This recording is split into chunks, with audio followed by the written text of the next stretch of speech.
இன்னைக்கு ரால நடந்ததை பற்றி பார்க்கலாம். செத்ரோலன்ஸ் வந்த உடனே பிரான் பிரேக்கரை பார்த்து எதுக்குடா என்ன அடிச்சேன்னு கேட்டிருப்பாரு. நீ எங்களை அடிமையாக வச்சுக்கிற, குறிப்பாக சொல்லணும்னா நீ ஹெவி சாம்பியன் ஆகணும், நீ தான் எல்லாமே வெற்றி பெறணும்னு நினச்ச, அதனால தான் நான் அவனை அட்டாக் பண்ணேன் அப்படிங்கிற மாதிரி சொல்லியிருப்பாரு.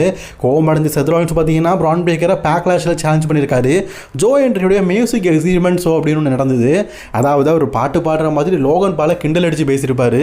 கடுப்பான லோகன் பால் ஆஸ்தின் தெரிய கூட்டிகிட்டு வந்து அதே இடத்துல ஜோ ஹென்ரியை அடி நடிச்சிருப்பாரு.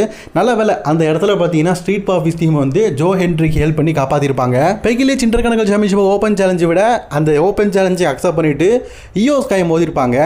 இயோ ஸ்கை வெற்றி பெறக்கூடாதுன்னு சொல்லிட்டு இந்த மேட்ச்சில் பெகிலிச்சுக்கு ஹெல்ப் பண்ணியிருப்பாங்க ஆஸ்கா.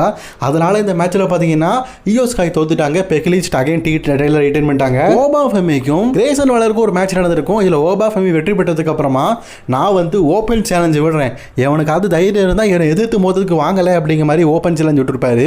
பெண்டாக்கும் ரூசேவுக்கும் இன்டர்கான்டினென்டல் சாம்பியன்ஷிப் மேட்ச் நடந்திருக்கும். இதில் பெண்டா பார்த்தீங்கன்னா சக்ஸஸ்ஃபுல்லி அவரோட இன்டர்கான்டினென்டல் சாம்பியன்ஷிப்பை ரீட்டைன் பண்ணிட்டாரு.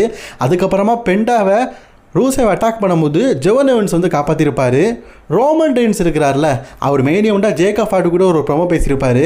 ஜேக்கப் ஃபாட்டு என்ன சொல்லியிருப்பாரு ரோமன் ரெயின்ஸை பார்த்து, டபிள்யூபிள்யூக்கு வரதுக்கு எனக்கு ஹெல்ப் பண்ணது வந்து சோலோ சிக்காவை தான், நீ ஹெல்ப் பண்ணலை, அது மட்டும் இல்லாமல் நீ ஒரு சுயநலவக்காரன் அப்படின்னு சொல்ல ரோமன் ரெயின்ஸ் அதுக்கு பதிலடியாக நீ திறமை இல்லாதவன் அப்படின்னு சொன்னதை கேட்ட உடனே ஜேக்கப் ஃபாட்டு கடுப்பாகி ரோமன் ரெயின்ஸோட கழுத்தை நெரிச்சு உண்மையிலேயே இன்னைக்கு ஒரு அட்டகாசமான ஒரு செகமெண்ட் பண்ணியிருப்பாரு. அப்புறம் ஃபுல் ரிவ்யூ தெரிஞ்சுக்கணும்னு நம்ம சேனலுக்கு இது செக் பண்ணி பார்த்துக்கோங்க. தொடர்ந்து வீடியோ பார்க்க சேனலை சப்ஸ்கிரைப் பண்ணிக்கோங்க. பாய் நண்பூஸ்.